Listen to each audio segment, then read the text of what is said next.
က်ကြရာမင်းလျှောက်တဲ့အခါจิตပေါင်းသွေးအိုးရဟန်းတို့နန္ဒောပနန္ဒထုံနာကသွေထားရာအခါတော်မှာနန္ဒောပနန္ဒလို့ခေါ်တဲ့နဂါးကြီးဟာအကြီးအကျယ်ပျော်ဝဲစားဖို့စီမံနေကြမှာမြတ်ဖျားကသူ့ကိုချွတ်ရအောင်နောက်ပါရဟန်း900နဲ့အတူ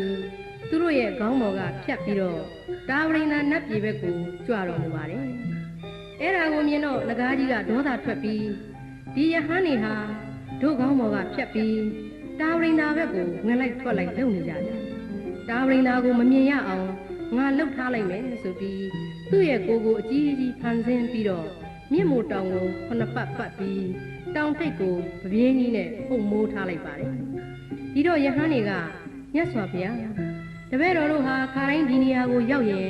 မြင့်မို့တောင်ကိုမြင်ကြရပါတယ်။ခုတော့ဘာဖြစ်လို့မမြင်ရပါသလဲလို့မေးလျှောက်တဲ့အခါမြတ်စွာဘုရားကအိုးချစ်သားတို့နန္ဒောပနန္ဒနဂါးကြီးဟာတို့ကိုစိတ်ဆိုးပြီးမြင့်မို့တောင်ကိုရစ်ပတ်ဖုံးကွယ်ထားတယ်။ဒါကြောင့်မမြင်ရတာပါလို့မိန့်တော်မူပါတယ်။ဒီအခါလက်ဝဲတော်ရန်ဖြစ်တဲ့ရှင်မဟာမောက္ကလန်ကနဂါးတဲ့ကြီးတဲ့ကိုယ်ကိုဖန်ဆင်းပြီးတော့နဂါးကြီးရဲ့အပေါ်ကနေ14ပတ်ပတ်ပြီးညှစ်ထားလိုက်တော့တယ်။နဂါးကြီးကအဖိုးလျံနေလွတ်ပေမဲ့ရှင်မဟာမောက္ကလန်ကိုမထိဘူး။ရှင်မဟာမောက္ကလန်ကလွတ်တဲ့အဖိုးလျံတွေကသာနဂါးကြီးကိုထိတယ်။ဒီတော့နဂါးကြီးကိုတကိုးအမျိုးမျိုးဖန်ဆင်းပြလိုက်ပါတယ်။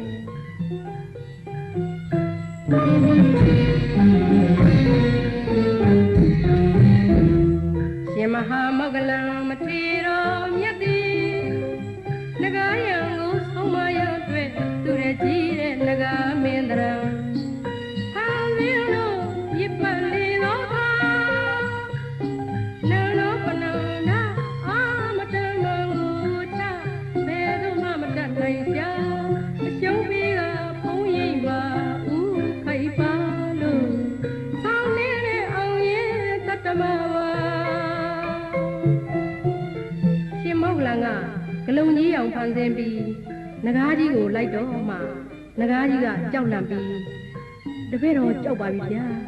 အရှင်ဘုရားကိုကိုးကွယ်ပါတော့မယ်လို့ပြောပါတယ်ဒီတော့မှရှင်မောက္ကလန်ကလာခဲ့ဆိုပြီးမြတ်စွာဘုရားစီကိုခေါ်သွားတော့မှမြတ်စွာဘုရားကိုရှ िख ိုးပူဇော်ပါတယ်ဒုက္ခမှာမြတ်စွာဘုရားကမေတ္တာကရုဏာတော်ကြီးမားစွာနဲ့အောင်မြင်ခဲ့ခြင်းဖြစ်ပါတယ်ရှင်